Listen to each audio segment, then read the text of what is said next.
Good afternoon, Toronto. Good afternoon and welcome to day number 1 of the Canadian International Airshow. My name is Ken Hildebrand, Airshow announcer from Abbotsford, British Columbia. And it is my delight to welcome all of you here on the waterfront, as well as you joining us on the live stream for this incredible show.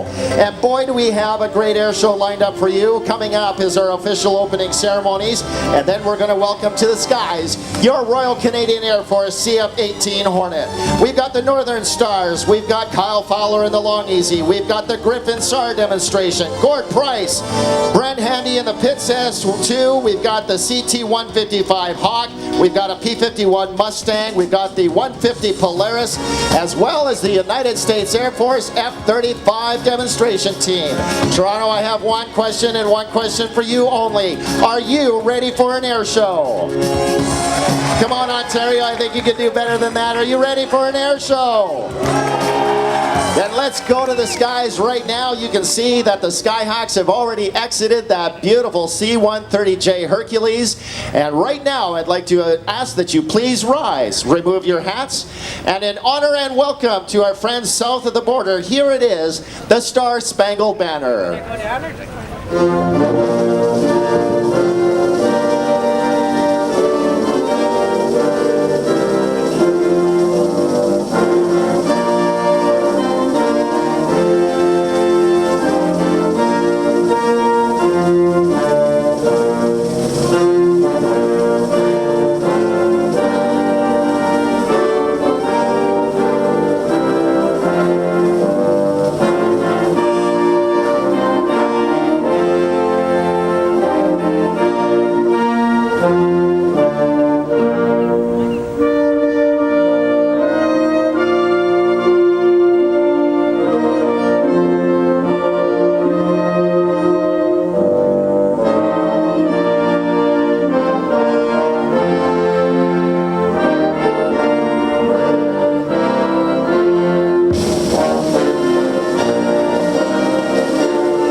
We're going to let our jumpers get a little bit closer to the water here at Show Center, and in the meantime I'd like to take this opportunity to introduce today's Skyhawks demonstrators. They are Captain Pierre-Alexandre Dufour, this year's team captain of the Skyhawks. Captain Dufour is the infantry officer from Le Tuque, Quebec, who now serves at the Canadian Army Advanced Warfare Center. Also with them in that beautiful Canadian T is Master Corporal Adam Hanna, a line technician at 39 Signal Regiment and originally from Nanaimo, British Columbia. Also up there today is Master Corporal Trevor Nealon, an airdrop system technician posted to the Canadian Army Advanced Warfare Center and is one of our team riggers. He is originally from Barrie, Ontario. Now we have a very special treat here, folks, as we get underway with day number 1 of the Canadian International Air Show. Again, we're going to let the Canadian T-Stack just get a little bit closer to the ground. We ask that you please do continue to remain standing with the hats off, because right now we are going to play "Oh Canada." Sing loud, sing proud. Here we go.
will declare the Canadian International Airshow for 2022 officially open. A big round of applause to the fine folks from the Canadian Forces Skyhawks taking an early afternoon swim out there. Always great to have the team around to help us open the festivities. And you can see that the rest of the support folks are out there who are going to pull our jumpers out of the water and rescue those canopies. Now these are special canopies, folks. They don't like to, the normal canopies that they use during demonstrations don't like to get wet. So they took some time to find the right canopies so that they could deposit them in the water. It takes forever for them to dry, and they don't like to go jumping again, of course, with wet parachutes. As we get the Skyhawks cleared out of the performer area so that we can give the microphone over to the Canadian Forces CF-18 demonstration team, I'd like to give you some fun facts about the Canadian. You're live with us here on the ground. Good afternoon, Toronto. This is Cap Boyce talking to you from the C-130 Hercules. Currently coming in with our ramp down. We'll have 3 friendly crew members on board waving at you. Beautiful day for an air show. Thanks for having us. Looking good, my friend. Looking forward to your display. There you hear from live from the flight deck of the C-130J coming in from our right with the back ramp open. As you can see, the CC-130J Hercules is a 4-engine fixed-wing turboprop aircraft that can carry up to 92 combat troops or 128 non-combat passengers. It's used for a wide range of missions, including troop transport, tactical airlift, as well as air crew training. While on the outside, the C-130J looks almost identical to the older Hercules, internally, the J model is essentially a completely new airplane. The new Hercs fly faster, higher, and farther, and they carry heavier loads while burning less fuel. They can use shorter landing and takeoff yields, and their climb time is reduced by up to 50% compared to the older models. They deliver cutting-edge technology to provide the Canadian Forces with a modern, cost-effective, operationally proven tactical airlift capability. That's just how we make it. Black never breaks, so your patience gotta face it. No, my life matter, but my matter keep on aching. Not only is the new Hercules a more capable aircraft, it also requires fewer crew members than the older Hercules. It flies with a minimum crew of 3, 2 pilots and a loadmaster, compared to 5 on the older Hercules. To emphasize the newness of this aircraft, the J models have been given a new series of tail numbers, the 600 series. The older Hercules have 300 series tail numbers. Thus, the first CC-130J Hercules has the tail number 130601. Here's another beautiful pass from our C-130, this time from our left.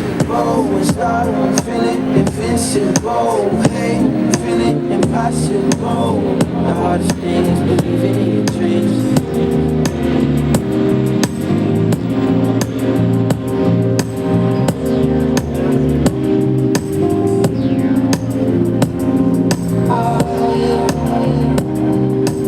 The first of the 17 CC-130Js tactical aircraft arrived in Canada on June the 4th of 2010, 6 months ahead of the originally scheduled delivery date.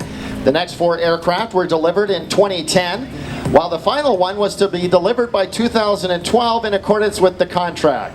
All 17 CC-130Js will be based or are based at 8-Wing Trenton, Ontario, along with the Air Mobility Training Center that housed the equipment and personnel required to train the operators and maintainers of this aircraft.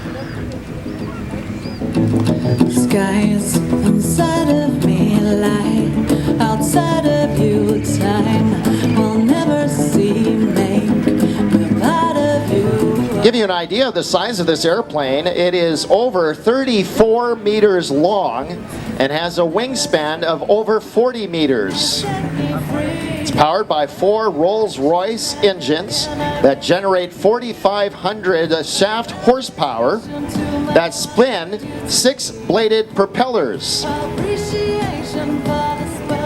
Those propellers, by the way, are all composite material Maximum takeoff weight of the C-130, over 74,000 kilograms.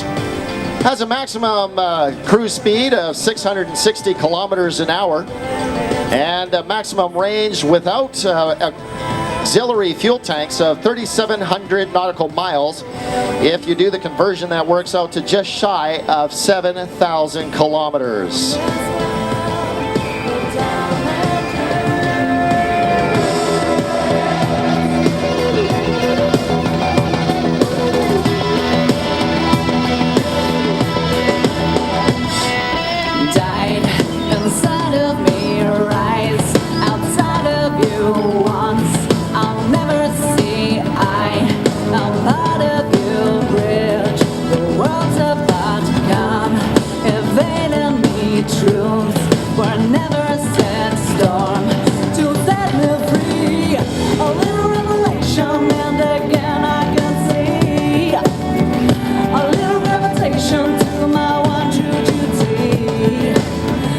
You can see our crew has decided to keep the Herc nice and low towards the water, banking out there to set up for its final pass, which should be a high-speed pass, demonstrating to you the capabilities of the C-130J Hercules. Of course, this was the same airplane that was used as the jump platform for our Skyhawks during the opening ceremonies.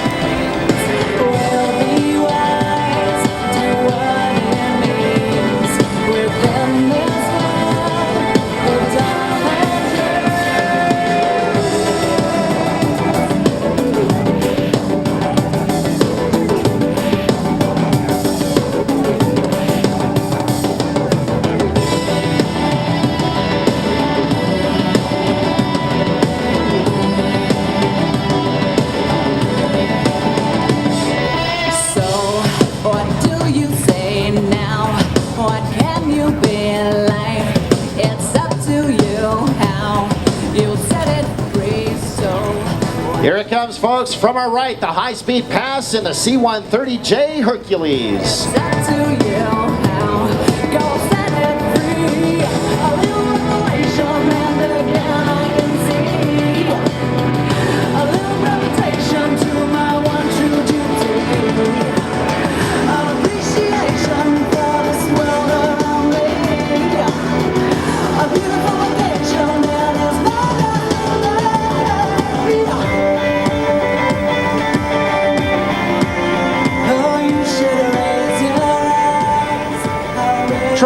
Question for you.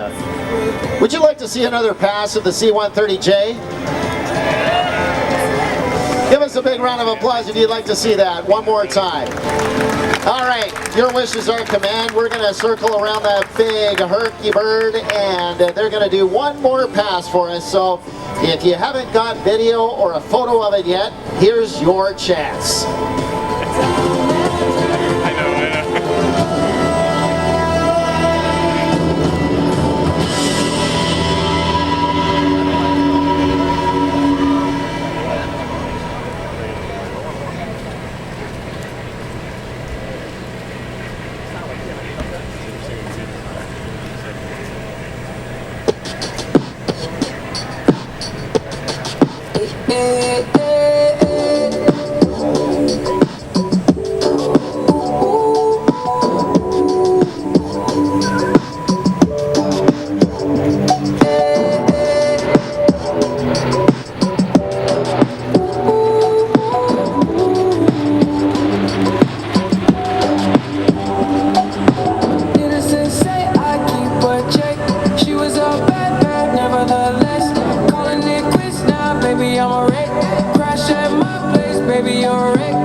C-130J Hercules, let's have a big round of applause for them, doing an outstanding job.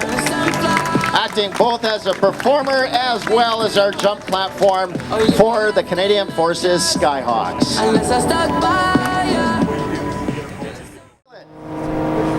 The Northern Stars aerobatic team. Kicking off with a couple of solo maneuvers while the rest of the team members climb for some altitude. Showing us the top side of the aircraft, and right about now he's going to rotate the airplane and throw it into a forward somersault.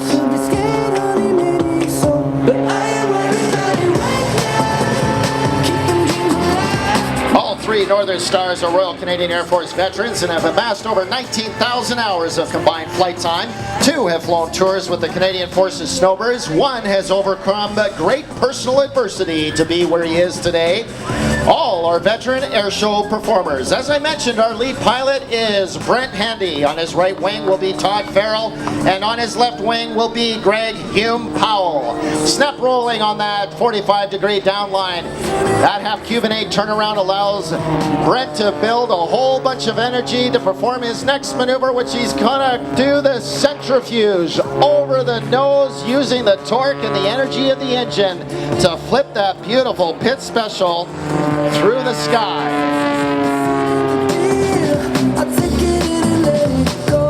Here's another great maneuver to get turned around and keep the show right in front of you. It's called the flip top.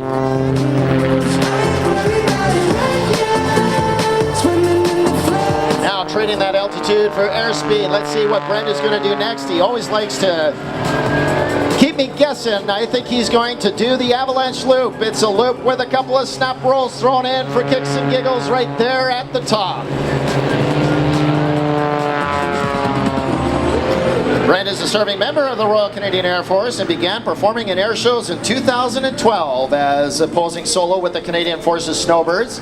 And since then, he has performed over 200 air shows across Canada and the United States, and even performed. Now look high into the sky as Todd Farrell gets dizzy in the flat inverted spin as Greg Hume Powell experiences upwards of 5 positive fat squishing. I wish I didn't have that extra bagel G's circling around Todd Farrell.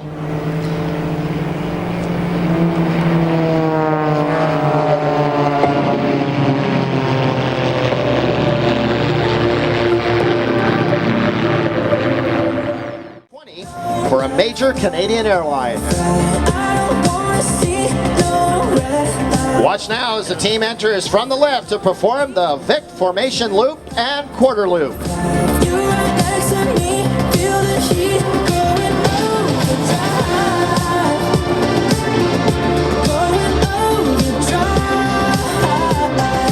Flying left wing is the team's newest member, Greg Hume Powell. Greg began his airshow career in 2017, flying with the Snowbirds on the outer right wing and then later as lead solo. Greg is a reserve officer in the Royal Canadian Air Force and flies the 787 Dreamliner full-time for a major Canadian airline. Greg would like to thank his wife Emily and 3 young children for their incredible support.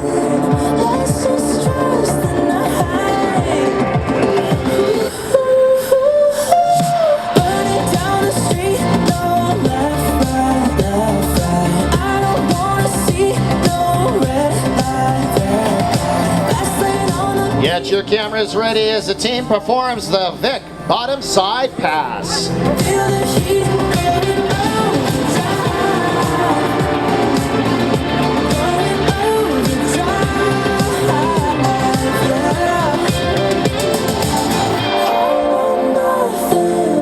The Northern Stars are now setting up for one of the most difficult maneuvers of the show.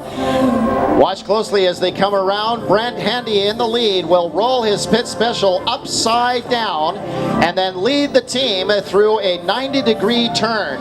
During this maneuver, Brent is going to be experiencing eye-popping -4 Gs, while his wingman will experience a much more comfortable +3 or 4 positive Gs. The team calls this maneuver Grandma's Nightmare.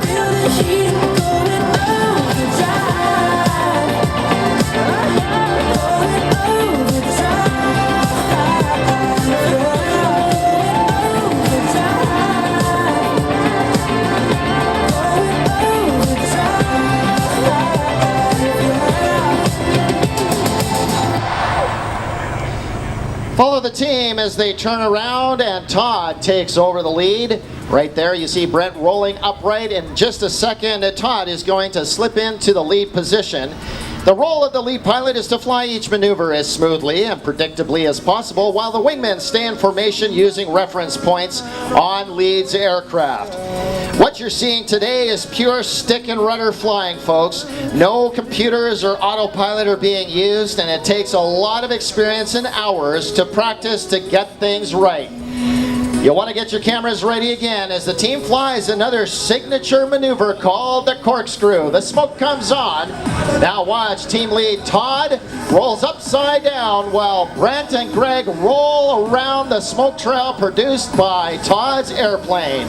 Levitate, I know that we're far from where we need to be. The world wasn't made in just one day.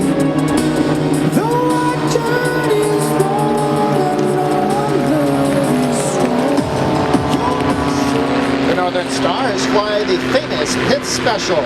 Designed by Curtis Pitts to win aerobatic contests, the Pitts is a two-seat biplane powered by a 260 horsepower Lycoming engine. It weighs about 1,100 pounds, has a cruise speed of 175 miles per hour, a top speed of 209 miles per hour, and climbs at over 2,700 feet per minute. The airplane also has symmetrical airfoils, so it flies just as well upside down as it does upside up. I don't know where to turn. In my mind is this silver game. You lead me on my way. Keep your eyes on the team as they set up now for the downward bomb burst at Show Center.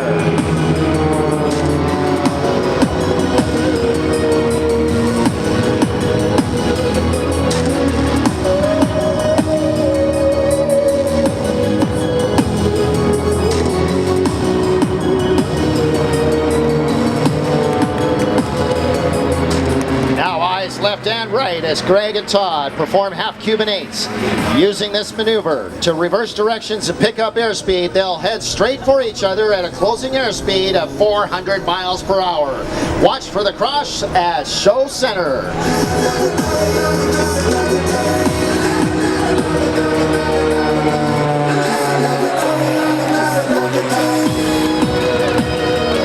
Not to be outdone, here comes Brent at Show Center to perform the Lumpsiavak, which is checked for headache or hangover. As Brent tumbles through the sky, you can see why it is named that way.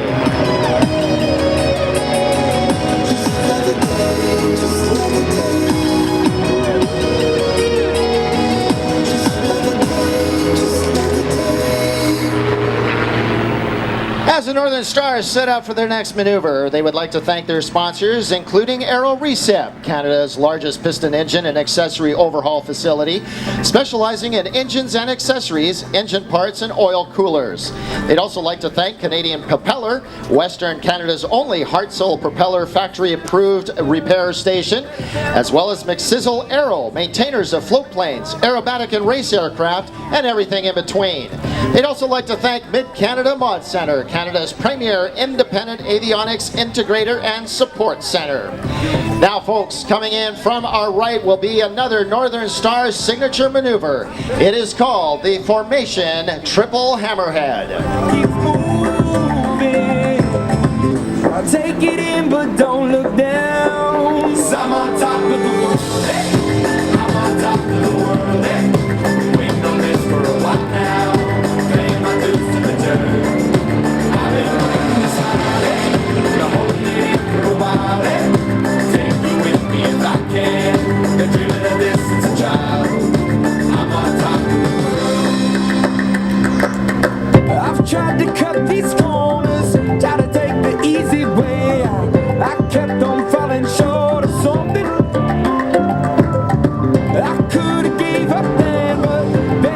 hardest parts of a formation act is the rejoin. Watch as Brent flies a very gentle turn as Greg and Todd set out the oars to catch up. Slowly but surely, you'll see Todd and Greg slip back into formation, all within the confines of the aerobatic box. I've been waiting to smile, been holding it for a while. Take you with me if I can. Been dreaming of this since a child. I'm on top of the world. The team will now perform the Vic combo. It's a Vic formation barrel roll followed by a Vic formation loop, hence the name. It's hard when you're falling down and it's a long way up. Take the ground, but get up now. Get up, get up now.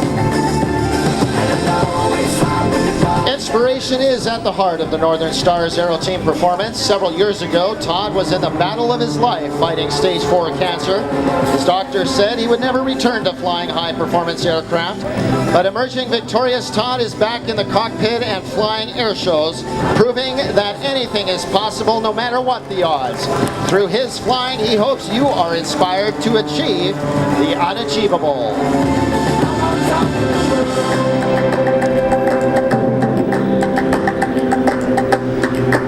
And now, ladies and gentlemen, we're going to go live to the cockpit and talk to Brent. Brent, you guys are looking great up there today. Hey Ken, it's great to see everybody back in the air show scene. Looks like a good crowd down there on the beach and a beautiful sky up here today. I'd like to thank all the volunteers and organizers for putting on this amazing 73rd edition of the Canadian International Air Show. Thank you, folks.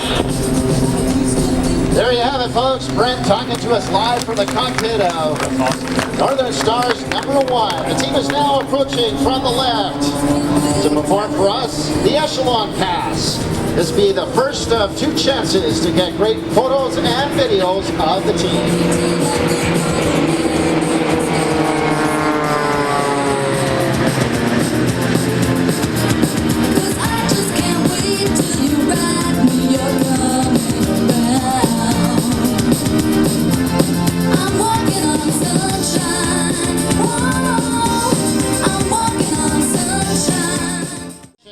Give them a wave, wave your hats, wave your 3-year-old, heck, wave grandma as they go by, they can see you.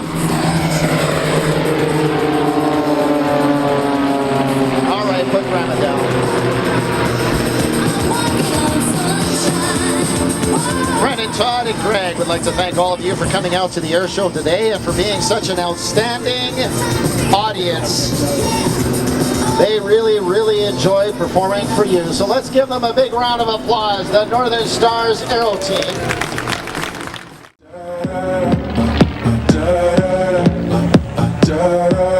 This airplane is flying backwards, literally, folks.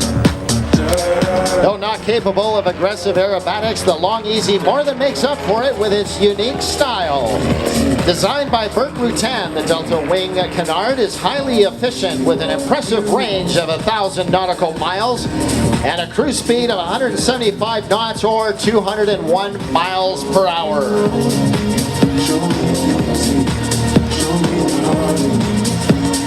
Watch as Kyle carves out the Cuban 8. It is a horizontal 8 or an 8 lying on its side right at show center. Say you are, a piece of your love. I'm calling you up to getting down, down, down. The way that we touch is never enough. I'm turning you up to getting down, down, down. Powering the Long Easy is the Lycoming IO320 160 horsepower engine that gives the aircraft a cruise speed of 201 miles per hour, as I mentioned, and a maximum speed of 230 miles per hour. It has a G-force limit of positive 6 Gs and negative 2 Gs, and it weighs about 983 pounds. Watch now from the right as he performs for us the 4-point hesitation roll. I'll be what you want, and it's physical. Keep it subliminal. Show me what you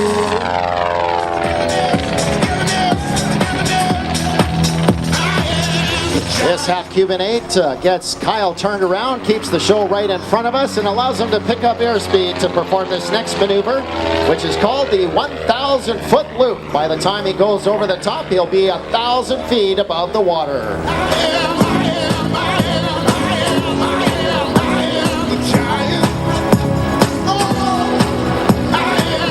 Kyle Fowler is from Central Alberta, Canada. He got his start in air shows at the age of 12 when he began to announce for his dad, Ken Fowler, at air shows. Then in 2015, Kyle purchased his Long Easy for the sole purpose of performing in air shows. Kyle holds a commercial multi-IFR license and flies the Navajo for the company he works for. Kyle is currently a licensed automotive mechanic, which complements the Long Easy as it is a home-built aircraft, and as such, Kyle performs all the maintenance himself. Performing for us a beautiful barrel roll. Just imagine a great big 45-gallon drum lying on its side. Kyle just flew right around the inside of that barrel.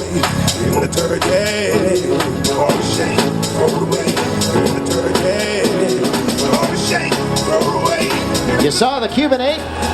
Now Kyle is performing for us the Lazy 8. It's basically a figure 8 carved out there lying flat at show center.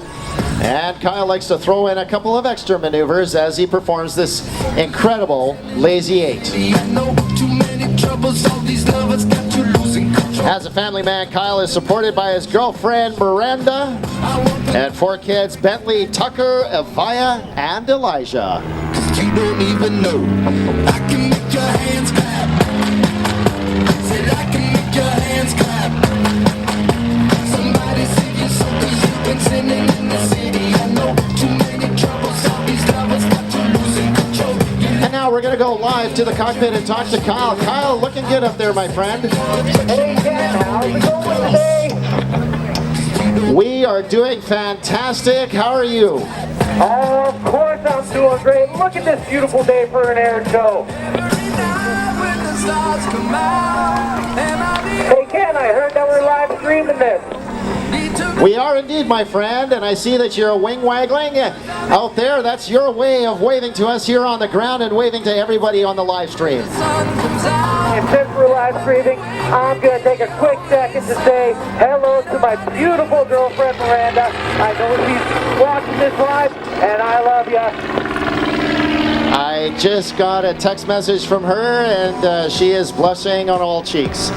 Good stuff. This is last pass, and then I might do one more by the boat. I like going by that boat there. Gives you a chance to wash all the bugs off that Long Easy, doesn't it? There's a few up here now. Beautiful topside pass there, Kyle. And boss, Long Easy is... There you have it, folks. Kyle talking to us live from the cockpit of the Long Easy, saying hello to his beautiful girlfriend, Miranda. Hi, Miranda. Kyle Fowler all the way from Rocky Mountain House, Alberta. He'd like to thank his sponsors, Aerosport Power, for powering the Long Easy with that live combing engine, as well as Cato Propellers, SDS EFI and Ignition Products, Lightspeed headsets, and Artcraft, who sponsored that incredible new paint job on the Long Easy. In fact, Kyle flew that aircraft all the way down to Southern California, I believe, to get the airplane painted. He also debuted the very first night show in that aircraft down at the Oshkosh Air Show in Wisconsin. Let's have a big round of applause for Kyle Fowler doing an outstanding job in the Long Easy. He is heading back to Billy Bishop Airport.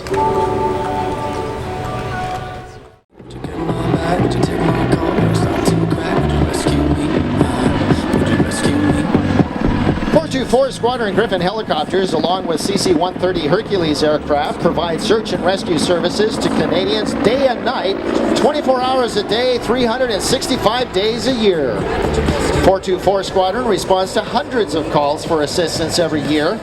Whether it's a marine vessel in distress, an overdue aircraft, or an injured hiker, 424 is there to help. The search and rescue motto is that others may live. Man, in time, it ain't your lover. I don't care what you thought me for, I'll be there anytime you call. Today they will be demonstrating the rescue of a person in the water after a vessel has sunk. SARTECs are deployed quickly from 5 to 10 feet above the water to secure and assist the person in distress. Now folks, we have a fair weather day here today. The waters are calm. This is hardly the conditions that the SARTECs and the Griffin helicopters operate in normally. Imagine 10-foot swells, high winds, low visibility. These are the kinds of conditions that our crew will find themselves in when they're attending to the needs of a vessel and people in distress.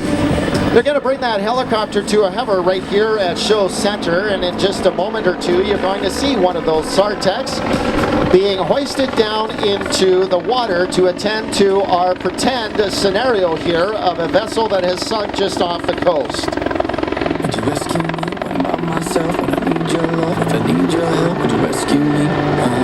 Would you rescue me?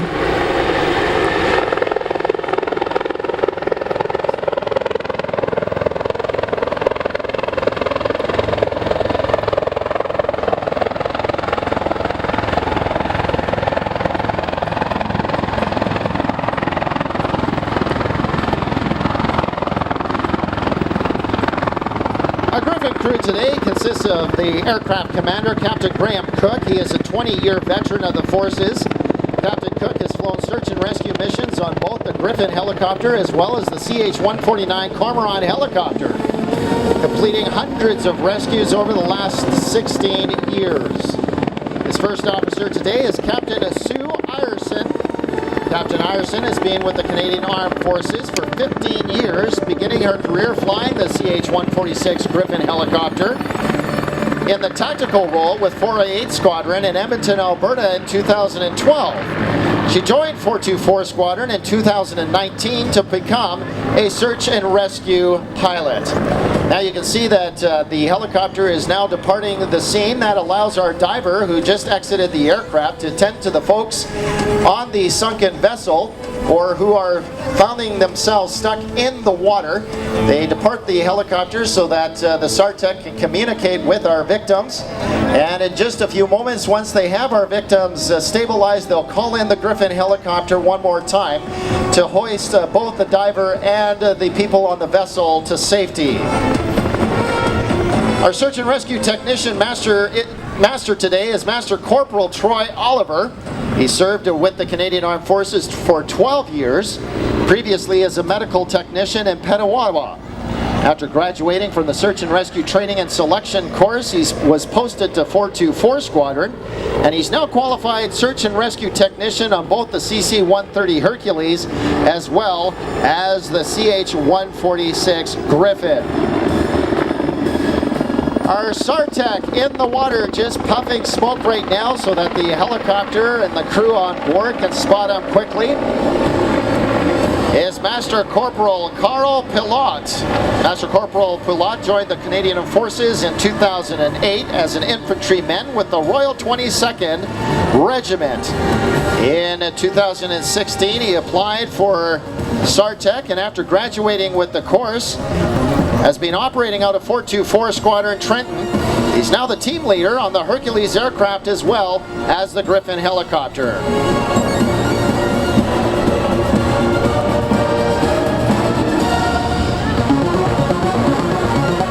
And now that our Griffin helicopter has spotted our diver as well as the folks that were on this pretend vessel, the helicopter is going to very slowly come back into the area. And in just a few moments, you're going to see our hoist operator drop down a line so that our diver can bring up our people back into the safety of the helicopter. There you see the line just dropping from the helicopter right now.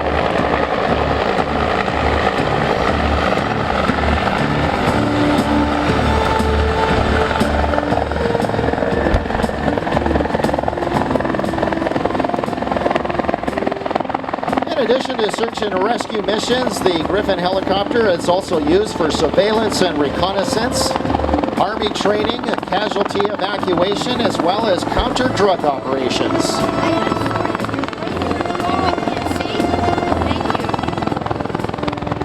Griffin can also be equipped with a forward-looking infrared system, a Wescam MX-15 electro-optical imaging system, as well as a powerful night sun searchlight, as well as armored floors and crew seats. That is, of course, when the helicopter is in the tactical configuration. All right, our Shark Tech has attached himself to the hoist line.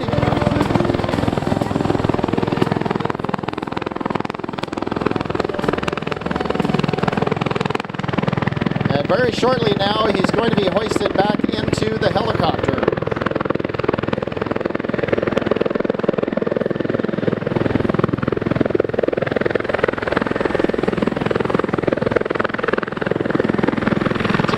An idea of the size of that helicopter, it has a length of just over 17 meters. That rotor is about 14 meters, and it has an empty weight of about 3,500 kilograms. It's powered by a Pratt & Whitney PT6 engine. And there you see our Sartec and our passengers being hoisted up into the helicopter.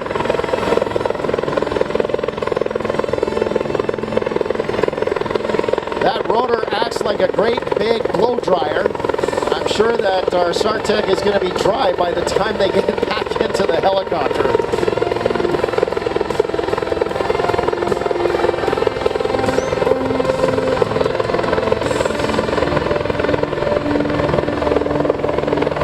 Of course, it takes a lot of concentration and hand-eye coordination by our pilots on board the helicopter. Again, they usually do this kind of thing in very stormy weather, and they are on the controls the entire time, maintaining a position, making sure that the helicopter doesn't yaw or spin too much, so that you can get a very gentle hoist back into the helicopter.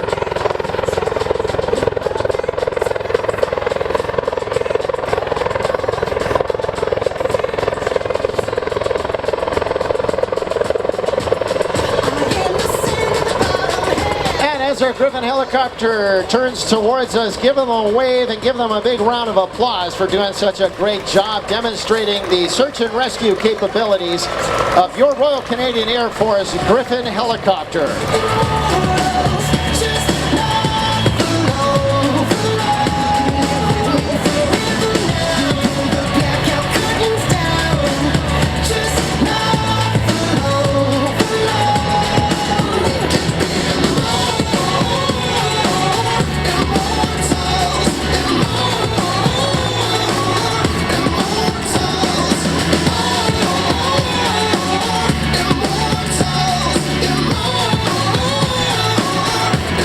Our Griffin crew is going to demonstrate a little bit more of the maneuverability of the Griffin helicopter. We have about 85 of these helicopters in the Royal Canadian Air Force inventory. They're based all over Canada, including places like Bagotville, Quebec, Gordon, Ontario, Cold Lake, Alberta, Edmonton, Alberta, Goose Bay, Newfoundland, Petawawa, Ontario, as well as Trenton, Ontario, among others.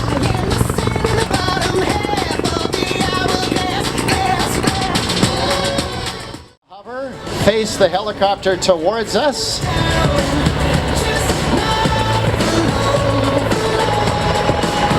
And there's the bow.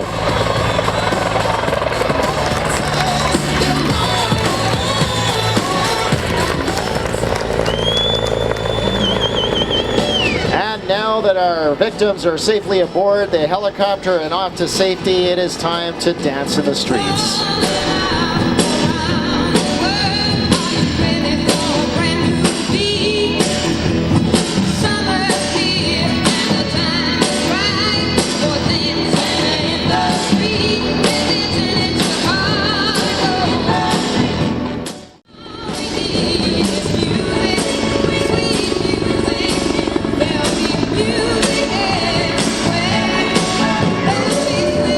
Tight 360-degree turn as we see Porter Airlines making their way into the Billy Bishop Airport. I have to thank all of the fine personnel at both airports, including Pearson as well as Billy Bishop. We do interrupt their normal operations a fair deal while we put on this air show, and we sneak in these arrivals as best as we can and try to avoid interrupting their operations too much so that they can get their passengers and their customers off to their destinations. That's why you're seeing.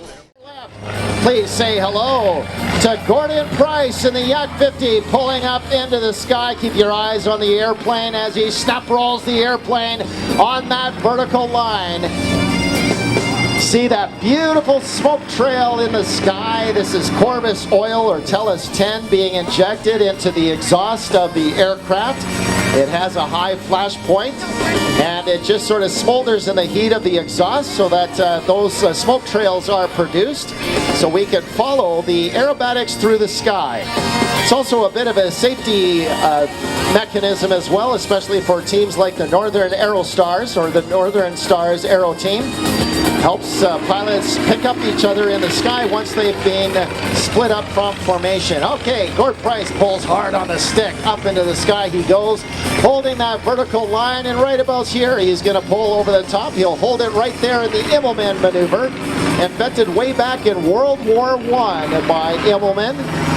He rolls the aircraft again, then upright, straight into the sky, rolling a quarter of a turn, so we're looking at the top side of the Yak 50. Right about here, he pulls back the power and tail slides the Yak 50. Until they took you down and opened you up and passed you around. John was the first one to pull you down. He took one drink and he started to clown. Passed you to Hazel, Jane, and Jack. Penelope got you and passed you right back. The doorbell rang and what did you see? In walked Henry, Fred, and Marie. There's the hammerhead, folks, because these Eastern Bloc engines turn the opposite direction to North American aircraft like the Pitt Special. You'll always see the pivot to the right. Looking now at the bottom side, here's the first Lubshavak, folks, by Gord Price in the Yak 50.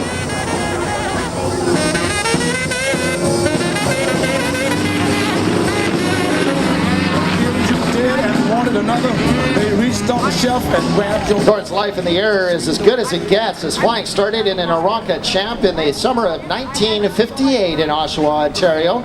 After receiving an Air Cadet scholarship, the Royal Canadian Air Force became his home in 1960 through 66. He did his training on the Chipmunk, then the Harvard, and then finally the CT-133 Shooting Star or Silver Star. Operational training began on the F-86 and he ended up flying the F-104 Starfighter, as I said earlier today. Served 2 years as a nuclear strike pilot on 422 Squadron. When he moved over to Air Canada, he flew such airplanes as the Viscount, the Vanguard, the DC-9, the L-1011, the DC-8, and many others. Gord took a 24-year sabbatical from airshow aerobatic flying, but returned in 2012 because pilots never really retire. He got bored, got back into an airplane, and started flying this prototype Yak 50 with the newly installed 435 horsepower engine. Look at him flat spin towards the water. Folks, what do you think of Gord Price so far in the Yak 50?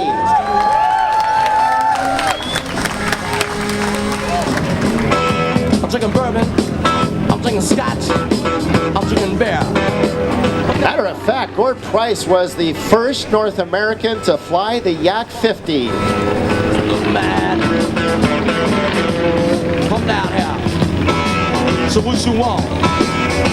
Yak 50 designed and built by the Yakovlev Aircraft Company, powered by that very familiar M14 Venyev engine. It's a 9-cylinder air-cooled radial piston engine that generates over 400 horsepower, brings the aircraft to a maximum speed of 400 kilometers an hour. It is a very strong airplane, folks. It is stressed to positive 9 Gs and negative 6 Gs expertise. Well beyond my capability, I gotta tell you that.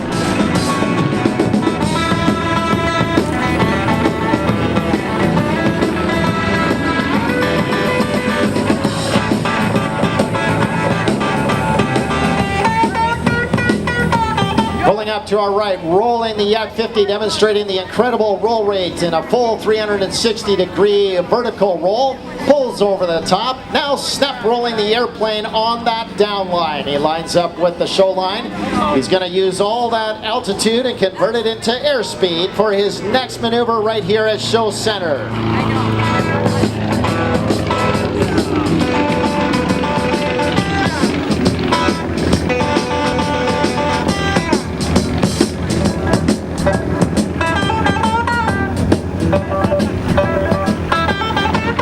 The airplane over its nose in an outside snap roll.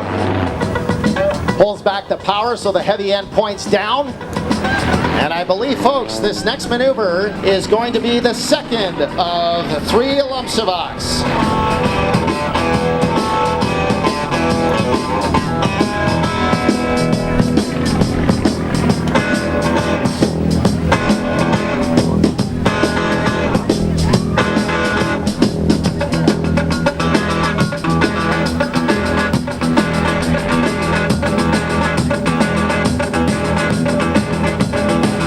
The Yak 50 was the first or final iteration of the single-seater Yak 18 and was designed by Sergei Yakovlev, the son of Yakovlev himself.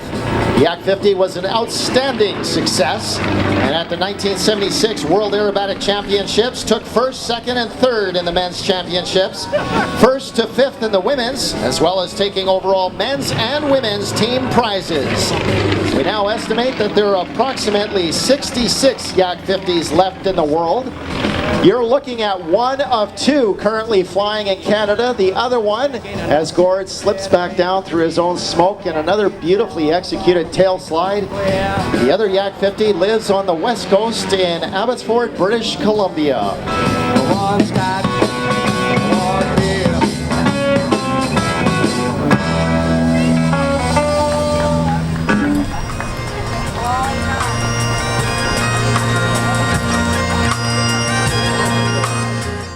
Landing gear extended to show you the slow speed capability of the Yak as he waggles the wings just a little bit. Let's give him a wave as he goes by. What an outstanding job once again from Gord Price in the Yak 50 and the Dirty Crafts.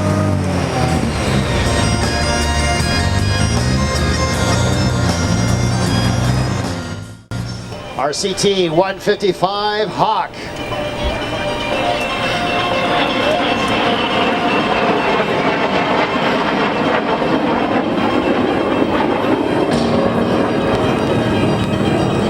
The CT-155 was selected for the NATO flying training in Canada, also known as the NFTC program, because of its similarities to frontline fighter aircraft. Student pilots graduate from the CT-156 Harbor 2 to this highly advanced jet trainer.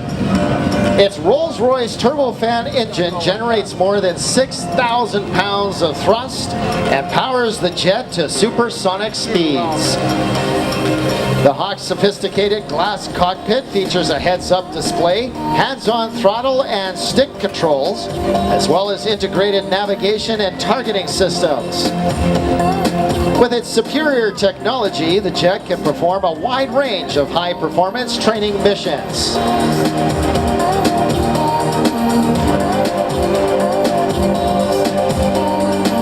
Canada is not alone in selecting this modern trainer. The British Royal Air Force and 14 other countries rely on the Hawk to prepare their pilots for combat.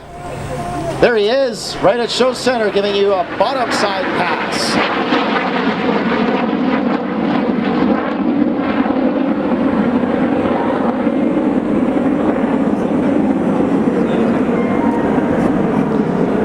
In the front seat today, piloting the CT-155 Hawk, is Captain Xiao Shan Shim, call sign Deadeye. He is a member of the Republic of Singapore Air Force. He has 15 years in service, flying the F-16 Fighting Falcons. He's also currently an instructor pilot at NFTC out of Moose Jaw, Saskatchewan. He has more than 2,000 hours of flying experience and over 1,000 hours on the CT-155 Hawk. He is looking forward to possibly flying the F-35 sometime soon. In brackets here in his notes, he said, if possible. Coming in from the left, another look at the CT-155 Hawk.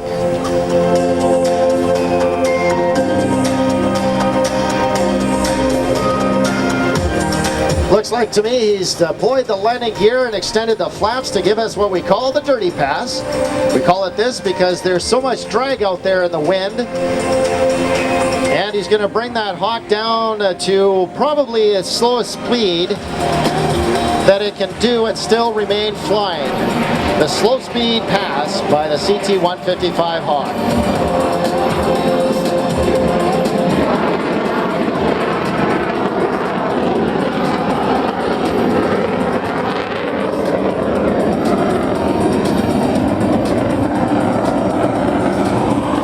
Obviously, Deadeye trying not to be outdone by the F-35 later on this afternoon as that Rolls-Royce jet engine comes to life. In the back seat is Julian Wong. He's also a member of the Republic of Singapore Air Force. He has 3 years in the service. He's currently a student pilot training at NFTC out of Moose Jaw and aspires to be an F-16 pilot. He'd like to thank his family for their love and support despite being miles and miles away back home in Singapore.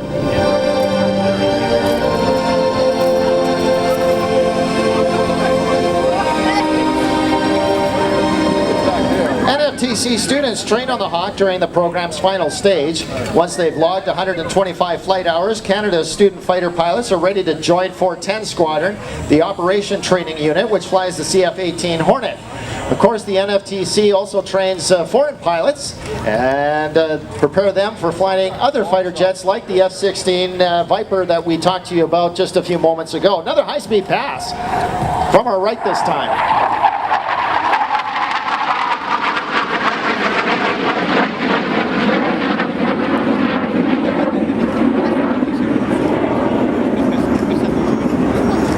That Hawk is aptly named, isn't it? That distinctive screech as he goes by reminds me of the actual Hawk.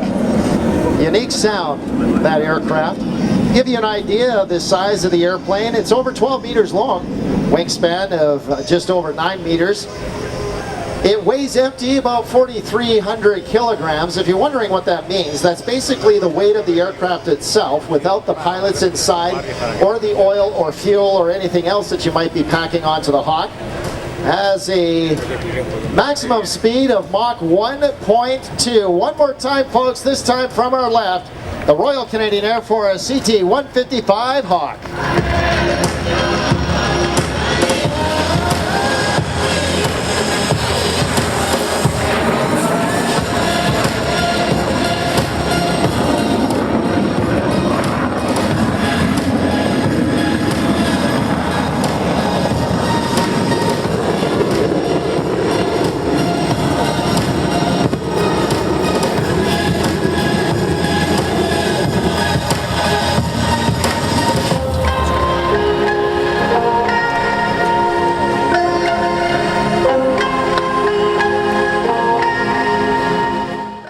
Mustang Mad Max. Mad Max is actually an ATF-51 Mustang, which was the last designation given to the Mustang series and stands for Trainer Fighter. Louis experiencing 5 Gs on that pull-up and now rolling over. During that pull-up, he would have felt like he weighed 1,000 pounds. Now Louis will perform the famous loop-de-loop right here at Show Center.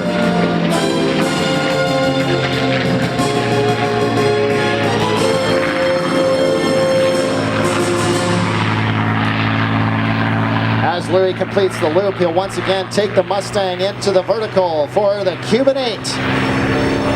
The Cuban 8 can best be described as back-to-back loops with a roll thrown into each one.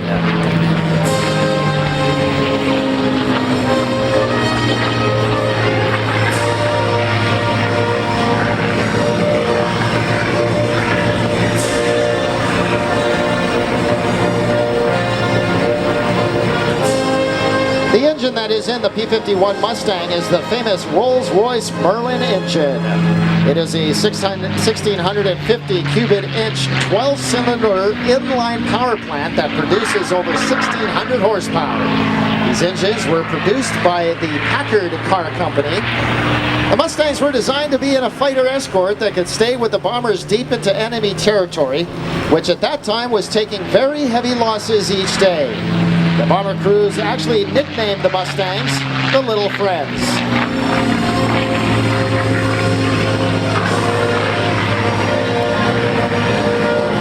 Using a reverse half Cuban 8 this time, Louis will reposition to perform the 4-point hesitation roll.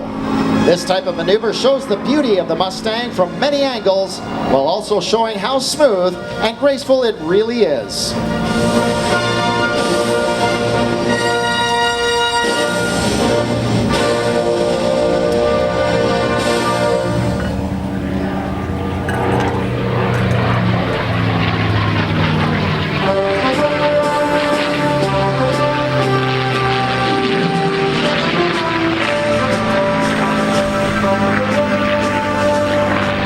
Is now repositioning for his next maneuver called the barrel roll. The barrel roll will once again show the vertical capability of the Mustang. With aircraft such as the ME-109 and the FW-190, as well as the Japanese Zero, they could outturn the Mustang in a dogfight, but the power and speed of the Mustang gave it the edge, especially in the vertical arena. Even though over 15,000 Mustangs were produced, there are only approximately 165 still in existence today. Many of those are museum static displays that will never fly again.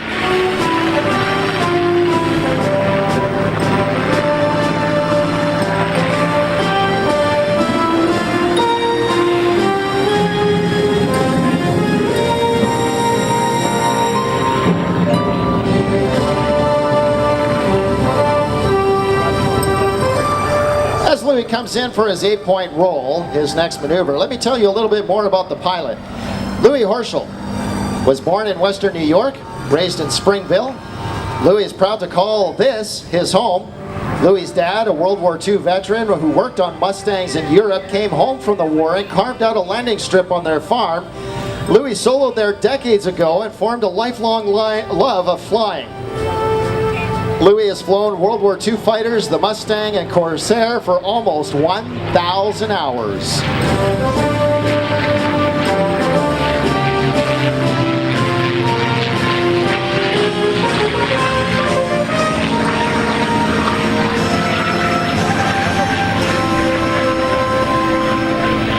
The next maneuver Louis is coming in for is the inverted pass.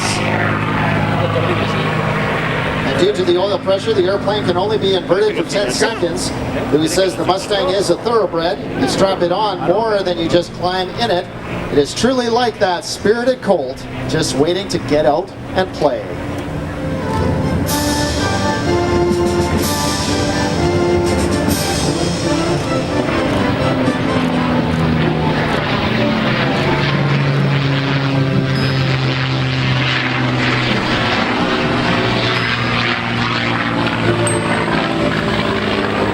Well, it looks like Louis is doing exactly what airshow pilots love to do to airshow announcers. While they're doing the narration, they change up their script. So that was the 8-point hesitation roll, folks. You probably saw the inverted pass earlier. My apologies for that.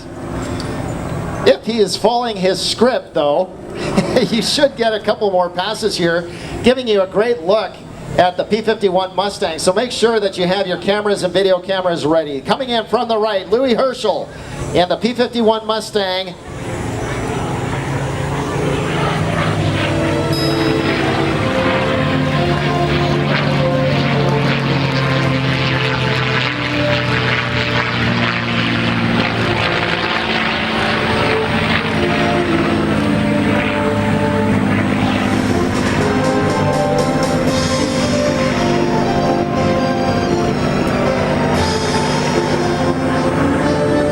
I'm not saying anything more about his maneuvers. Oh, we're having a good time here on Saturday of the Canadian International Air Show. Let's see what Louis is going to do next as he comes in, this time from the left. If you had your cameras ready, you would have gotten that inverted pass, which was amazing, of course. Here's a nice topside pass, this time from the left.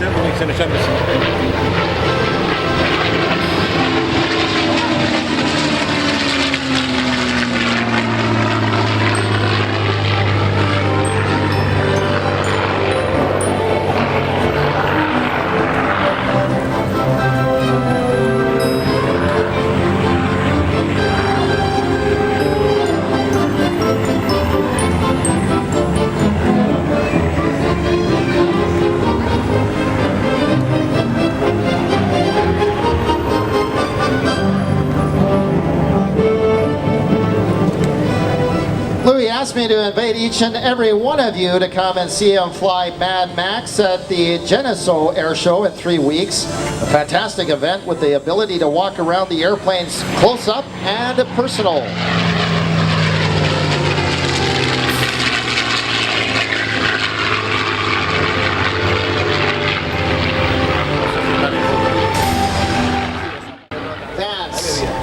It is a special 100th birthday for Tom. He is a former Spitfire pilot from 411 Fighter Squadron, and we thank you for your service, Flight Lieutenant Tom Vance.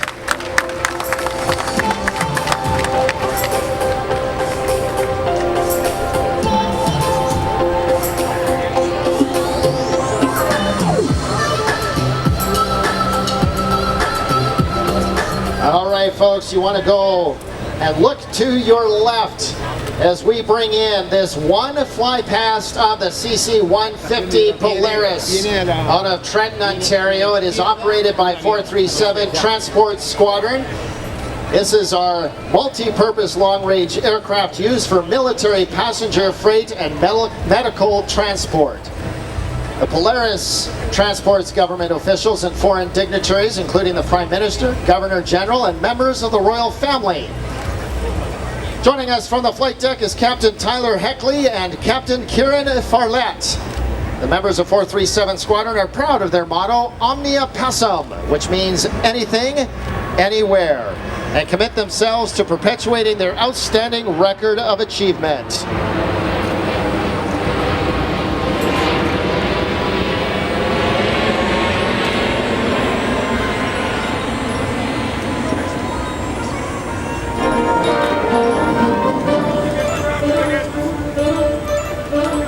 Three of the Royal Canadian Air Force's CC-150s are configured for passenger transport, while the other two aircraft are equipped for air-to-air refueling, capable of carrying enough fuel to ferry 4 CF-18 Hornet fighter aircraft across the Atlantic Ocean.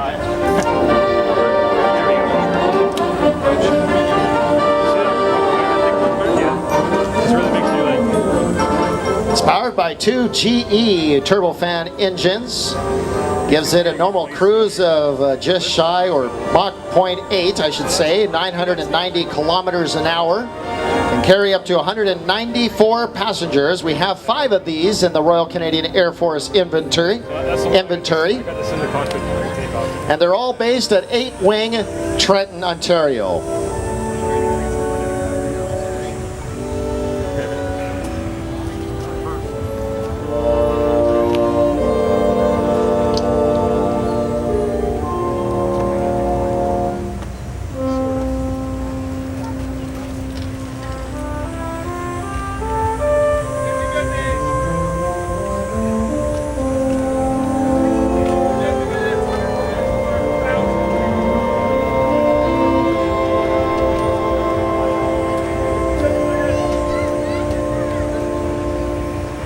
Don't go away, folks. Coming up next, the United States Air Force F-35 Lightning II demonstration team.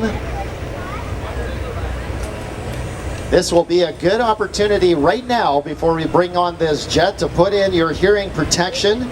I can guarantee you that this aircraft is going to be very, very loud and unfortunately disrupt a lot of those Saturday afternoon naps that are going on right now. But we're very, very thrilled to have the United States Air Force here with this incredible jet because, folks, Canada has now decided to go, finally, with the F-35 as well.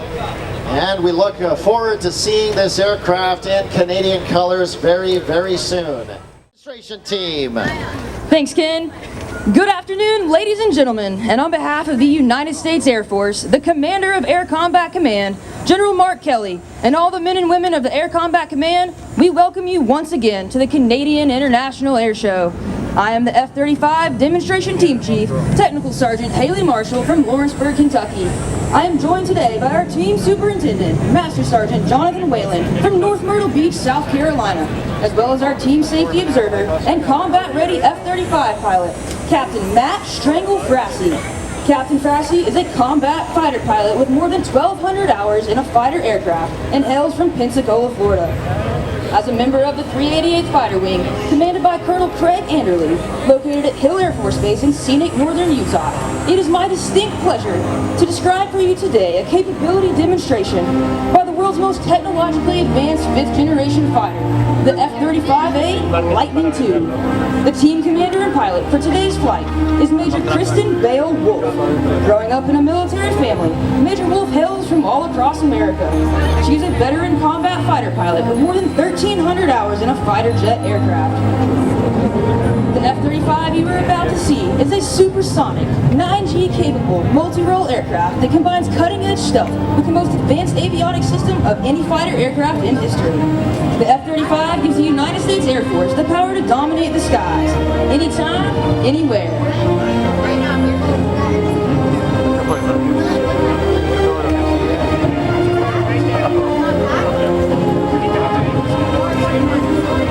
While you won't see everything that makes the F-35A Lightning II the most technologically advanced stealth fighter aircraft in the world, you will witness its raw power.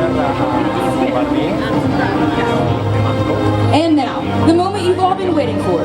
Ladies and gentlemen, it's time to stand up and get ready. I present to you the newest, the most technologically advanced fifth-generation fighter aircraft in the world, the United States Air Force F-35A Lightning II.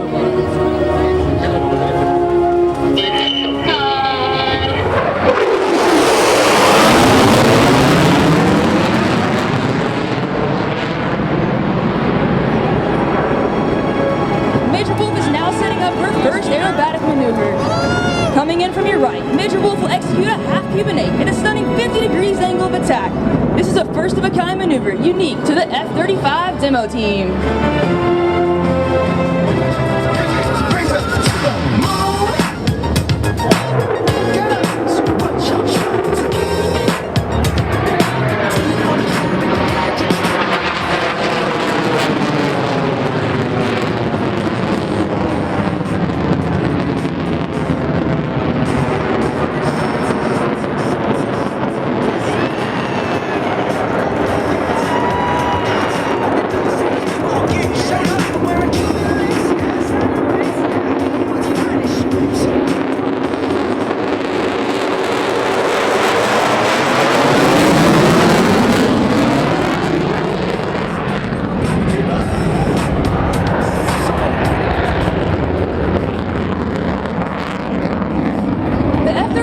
Has a superior advantage in combat due to the adversary's reduced ability to detect the jet through the use of stealth technology. In order to remain covert, you must maintain a clean profile by carrying your missiles and bombs internally. With an internal payload capacity of over 6,000 pounds, the F-35A is the most lethal multi-role fighter jet in the world. If you've ever wondered where those bombs and missiles hide, here is your answer.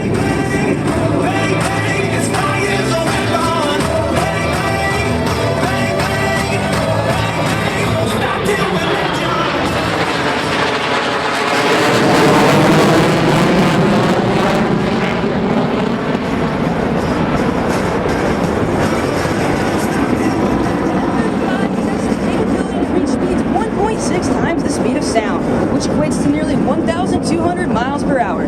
Today we will showcase just a fraction of this engine's capability. Watch now as Major Wolf accelerates to just below the speed of sound, covering an incredible 3 football fields per second. If that wasn't impressive enough, she will then pull back on the stick and catapult the Lightning II from 300 feet to over 3 miles.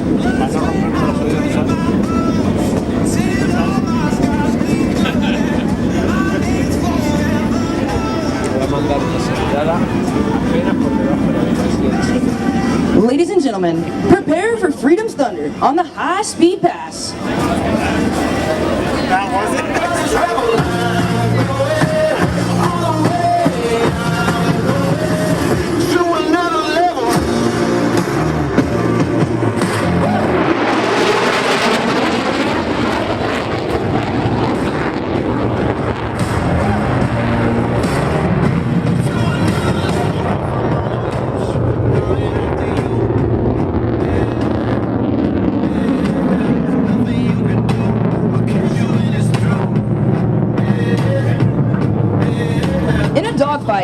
maneuverability is crucial.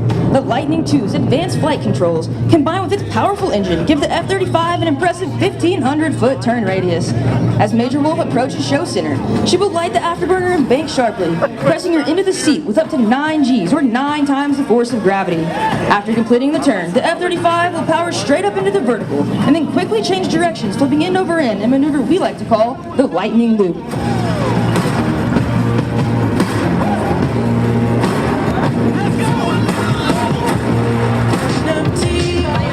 From your right, the Lightning II's combat radius turn.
Demonstration team from the 388th Fighter Wing wish to dedicate this pass to the men and women from all branches of the armed forces and their families who are so bravely fighting today's joint fight. We would also like to remember our wounded warriors and veterans in attendance, and those who have given their lives defending this great nation. This will be your best photo opportunity, so get your cameras ready to capture this salute. Va a pasar en saludo a todos los miembros de las Fuerzas Armadas.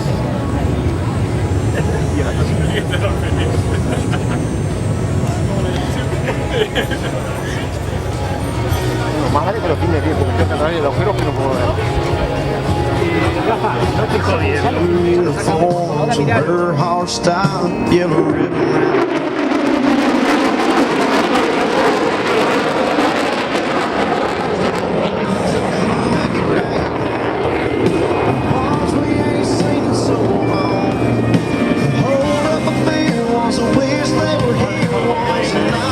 Will now demonstrate the Lightning II's crisp agility and handling by flying across the entire aerobatic container in the inverted position.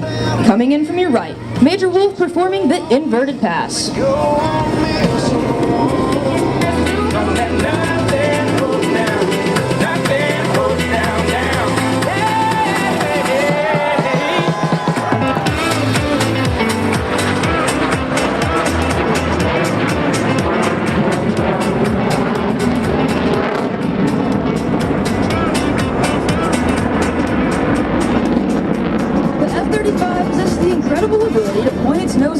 Dogfight.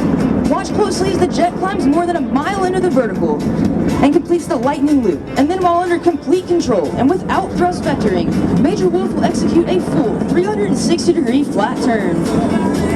Ladies and gentlemen, the Lightning II's pedal turn.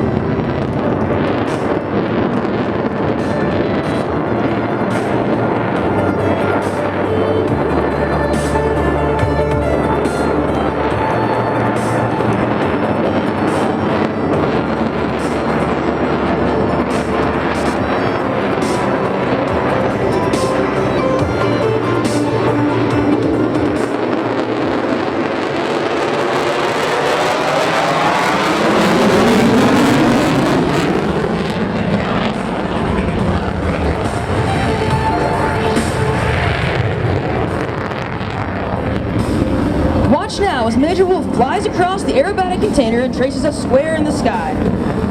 Coming in from your right, the F-35 performing the unique square loop.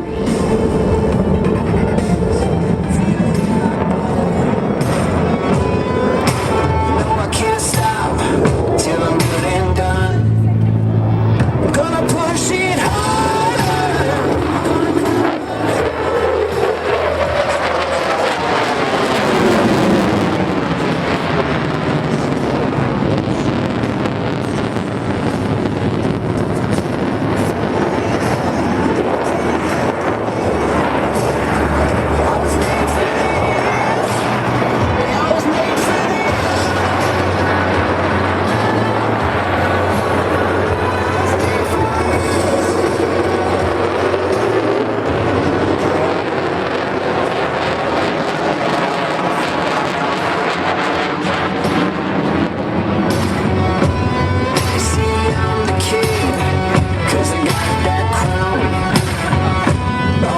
The ability to maintain slow-speed flight is crucial in combat. The potent combination of sophisticated flight controls coupled with the most powerful fighter engine ever built make it possible to reduce the F-35 speed to less than 100 knots. Coming in from your left, Major Wolf will demonstrate the F-35's slow speed capability. And then just as she approaches show center, you will once again feel the raw power of the engine as she lights the afterburner and accelerates the aircraft into a near vertical climb.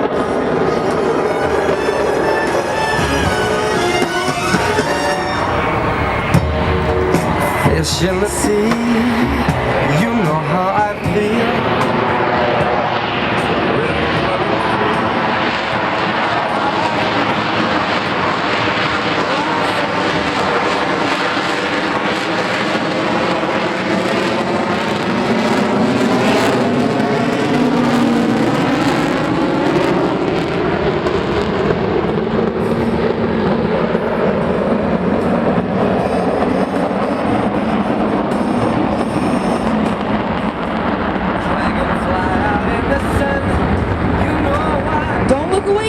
As Major Wolf reaches the peak of her climb, she will go inverted and reposition the aircraft by performing a split S. As she returns to show center, she will then accelerate rapidly and snap the F-35 to a series of aileron rolls to demonstrate the Lightning II's impressive roll maneuverability.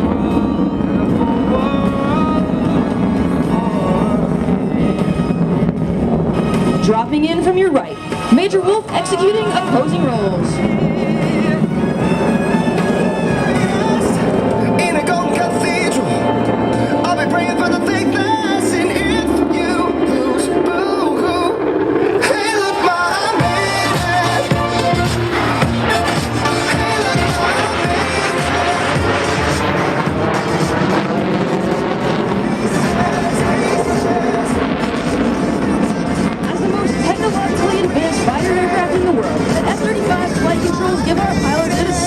To outmaneuver their opponents. As Major Wolf approaches show center, she quickly avoided 135 degrees of heading change in only 3 seconds. Slide the tail of the F-35 through the turn and then powerfully climb out of the maneuver. Ladies and gentlemen, the tactical pitch.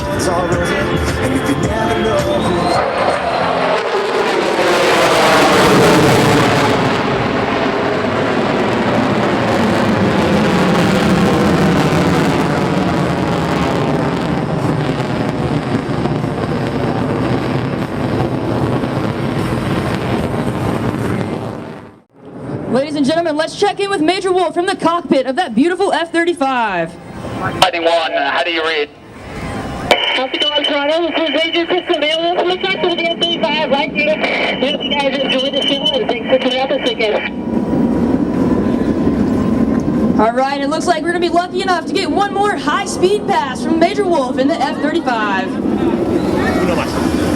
Este es el último pase a alta velocidad. Mirad, mirad, mirad la fotografía, mirad.